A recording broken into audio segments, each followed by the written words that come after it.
world of constant shift, vibration, and energy. If you could change the field and change the information in the field, is it possible then you can change the experience in three-dimensional reality? And the closer you get to singularity, to source, to oneness, to wholeness, to absolute, whatever you want to call that, and you're creating from the field instead of from matter, every thought in the quantum produces a frequency. So the thought of your wealth in the quantum should produce the frequency or the feeling of abundance.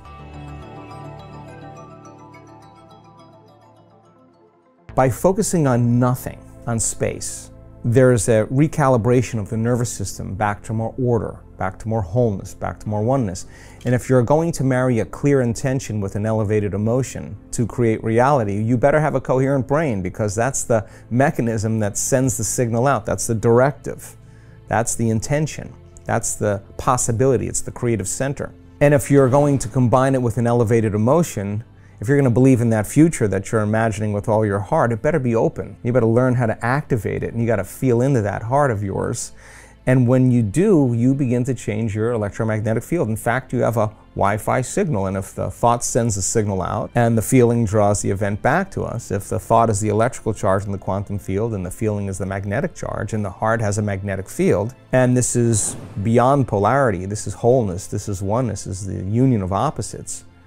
It means that we have to feel the feeling before the experience, and not wait for the healing to happen to feel gratitude, or the new relationship to feel love, or the wealth to feel abundance or worthiness, or the mystical moment to feel awe. That would be cause and effect. We want to cause and effect. So then causing an effect in your life then means then you have to lay down the very thing you use your whole life to get what you want for something greater to occur. And that's a big step for a lot of people.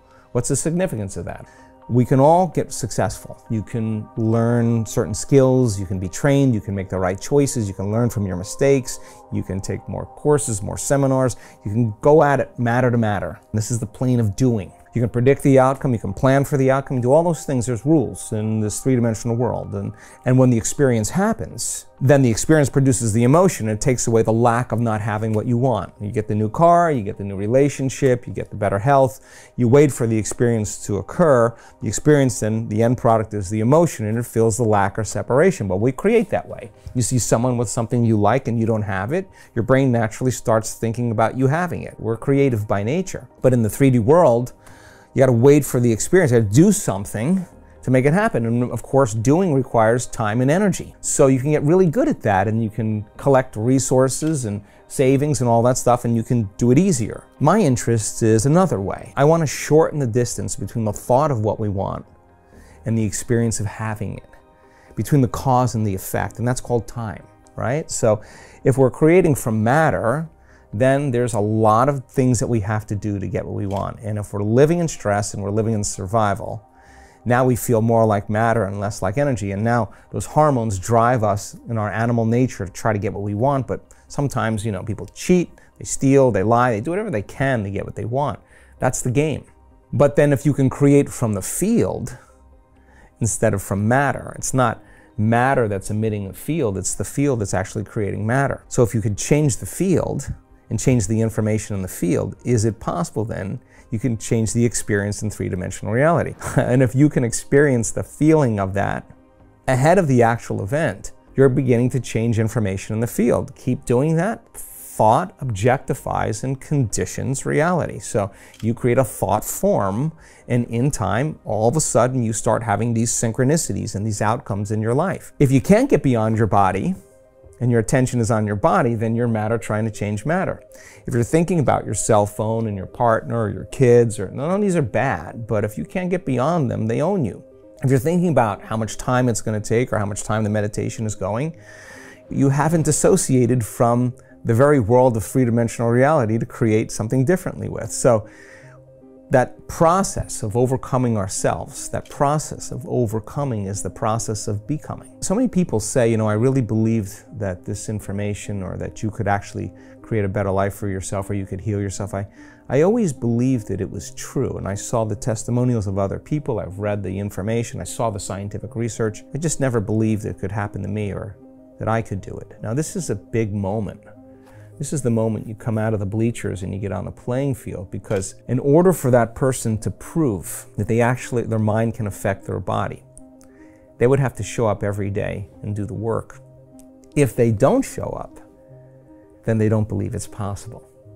They do show up every day, they do believe it's possible, and you keep showing up every day. After a period of time, you start feeling worthy to receive it. And the universe only gives us what we think we're worthy of receiving. So it's the overcoming process that is the becoming process. People who are sick in this work, I can guarantee you, with stage 4 cancer that has metastasized to every organ, every tissue, every bone in their body, and they've gotten the diagnosis and the prognosis, I'm sure there were days where they felt fear.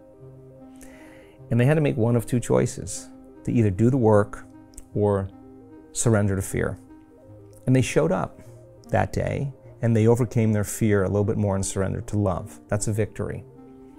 There were days where I'm certain they didn't feel good. They didn't feel physically good, and I know that it was probably hard for them to think greater than how they felt. They couldn't do that if they were still their body. They would have to get beyond their body in order to change, and they showed up that day and they overcame their body a little bit more. And I'm sure there were days where they had self-doubt. In fact, many of them, their disease got worse before it got better, and they could have easily listened to their family and to the voice in their head that said it's not working. But they showed up anyway, and they did the work, and they overcame their doubt that day. And I know there were days where they thought they didn't have enough time because they had children and work and all kinds of obligations, but they made time. And it was the overcoming that actually created the becoming. And so they weren't visualizing anything. They weren't affirming anything. They were changing.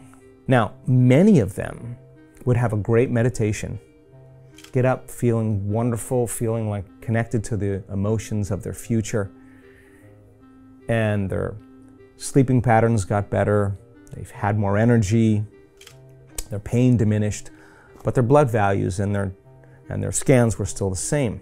They didn't say, oh, well, I kind of got a little bit better, but this doesn't work. That would be the old self, returning back to the old personality. They were more concerned about what they still had to change about themselves in order for their health to change. So they realized that many of them, 1 hour of meditation and feeling wonderful, and then spending 15 hours of your remaining day reacting and responding to everyone and everything in your life and believing those thoughts that are just hardwired programs in the brain and acting and behaving like the old self. Genes aren't going to change that way. So all of a sudden now it became practical. I got to get so good at doing this with my eyes closed that I got to do it with my eyes open.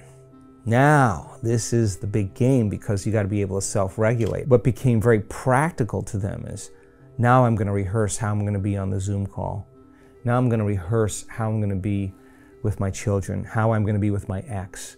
I'm going to monitor my responses. There's got to be a better way to be. Now the game becomes very real. And then they review at the end of the day, when did I fall from grace? When did I lose it? When did I go unconscious? Tomorrow's another lifetime. Right. Tomorrow's another, I didn't fail. I just went unconscious. Okay, tomorrow I'm going to just work on that one thing. So now they're really working on the process of transformation. It's no longer about their health condition. They're not focused on their health condition. They're focused on change, right? And nothing changes in our life until we change. Thanks for watching. And if you get value out of this video in any way, hit that like button for me. Share it with a friend. And if you're new here, don't forget to subscribe. Otherwise, keep an eye on it. Stay blessed.